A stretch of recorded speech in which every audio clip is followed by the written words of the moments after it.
وَلَقَدْ زَيَّنَّا السَّمَاءَ الدُّنْيَا بِمَصَابِيحَ وَجَعَلْنَاهَا رُجُومًا لِّلشَّيَاطِينِ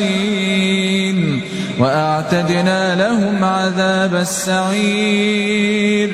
وَلِلَّذِينَ كَفَرُوا بِرَبِّهِمْ عَذَابُ جَهَنَّمَ وَبِئْسَ الْمَصِيرُ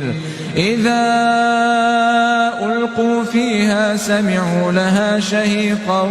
وَهِيَ تَفُورُ تَكَادُ تَمَيَّزُ مِنَ الْغَيْظِ كُلَّمَا أُلْقِيَ فِيهَا فَوْجٌ سَأَلَهُمْ خَزَنَتُهَا أَلَمْ يَأْتِكُمْ نَذِيرٌ قَالُوا بَلَىٰ قَدْ جَاءَنَا نَذِيرٌ فَكَذَّبْنَا وَقُلْنَا مَا نَزَّلَ اللَّهُ مِن شَيْءٍ إِنْ أَنتُمْ إِلَّا فِي ضَلَالٍ كَبِيرٍ وَقَالُوا لَوْ كُنَّا نَسْمَعُ أَوْ نَعْقِلُ مَا كُنَّا فِي أَصْحَابِ السَّعِيرِ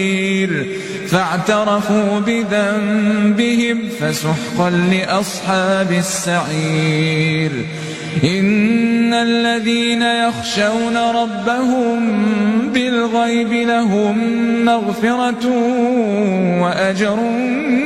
كبير وأسروا قولكم أو اجهروا به إنه عليم بذات الصدور ألا يعلم من خلق وهو اللطيف الخبير.